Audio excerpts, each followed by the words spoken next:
digital safety measures that can be taken to protect oneself from being vulnerable to digital attacks such as identity theft and hacking. It also measures include frequent changes of passwords, being selective in information that posted on social media. It is important to be careful what you share online and to always think before you click.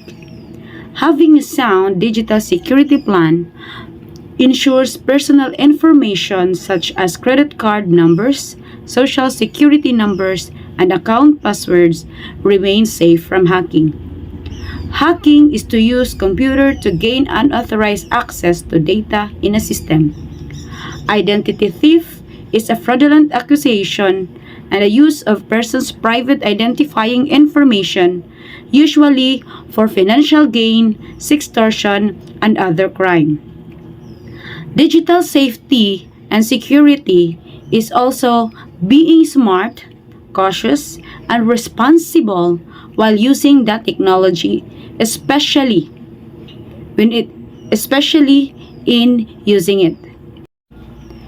It also referring to practices and measures just to protect your digital information to unauthorized access or users with the online environment. The technological impact on organizations and departments is multifaceted. It improves security technologies, enhance data protection, reduce the risk of data breaches and cyber attacks, and improve operational efficiency by streamlining security processes. However, implementing and maintaining these technologies can costly and require specialized expertise. Furthermore, the increasing sophistication of cyber threats necessitates continuous adaptation and investment in new security measures. The reliance on digital technologies also introduces new vulnerabilities and risks, requiring a comprehensive and proactive approach to digital safety and security.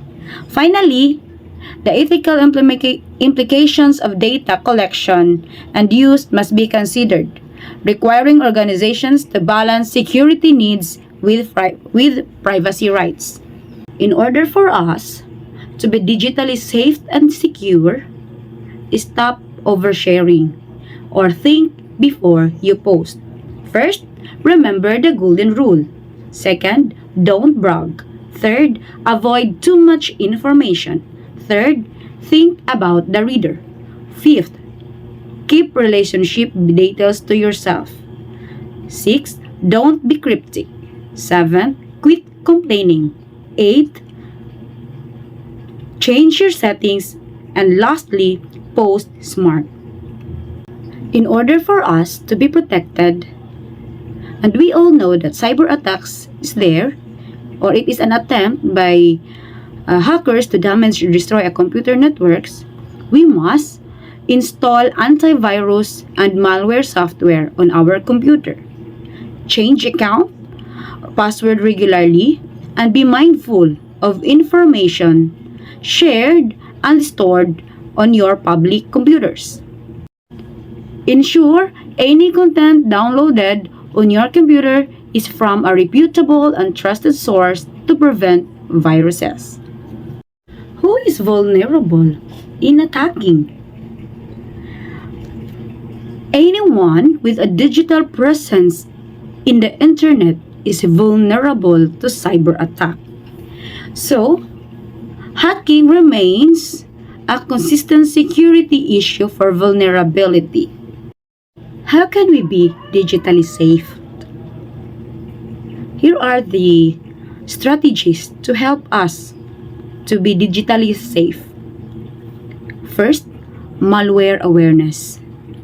We must download from websites that can contain malware, viruses, or spyware.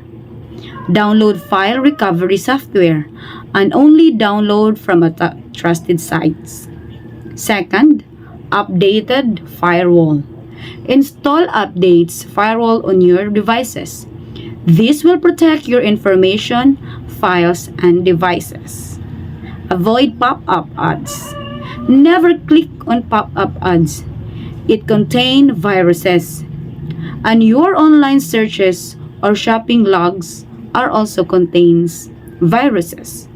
Next, protection. Protect your information and self. Next, safety.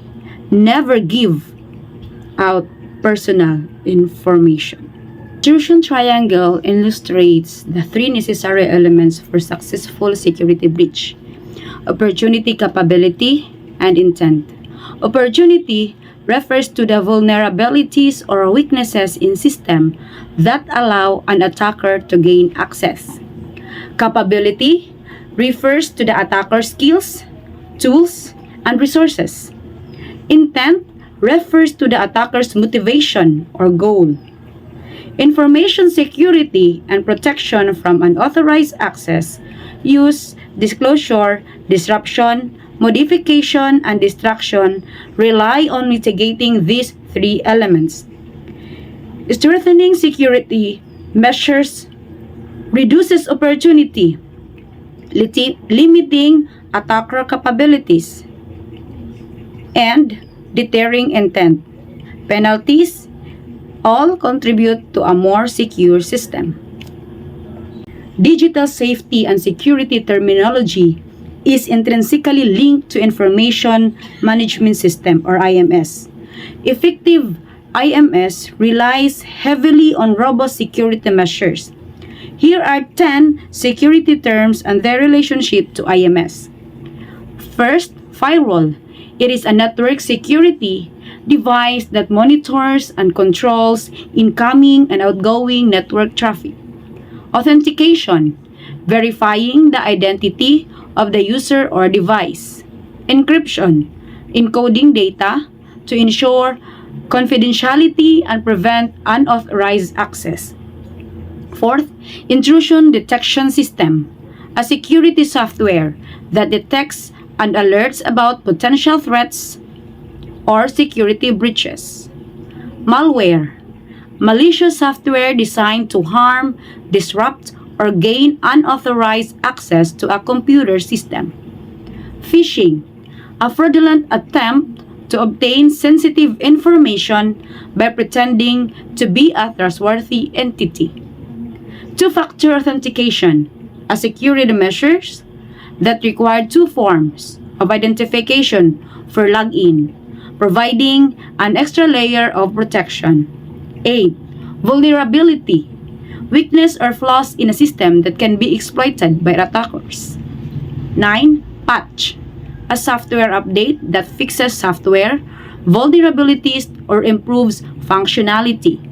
10. Social engineering, manipulating individuals to disclose confidential information or perform certain actions. In preventing accidental data compromise, it involves several key concepts. First, data loss prevention or the DLP. Implementing measures to prevent sensitive data from leaving the organization's control. Access control, restricting access to database on the principle of least privilege. Data backup and recovery. In avoiding accidental data compromise, it requires a multifaceted approach. First, implement strong access controls. Use strong passwords, multi-factor authentication, and least privilege access. Second, use data encryption. Encrypt sensitive data both at rest and in transit to protect it from unauthorized access. Regularly back up data. Implement a robust data backup and recovery plan to ensure data can be restored in case of loss or damage. Monitor systems. Use security monitoring tools to detect and respond to potential security incidents. Next, follow security protocols. Establish and enforce clear security protocols for handling sensitive data. And lastly, conduct regular security audits.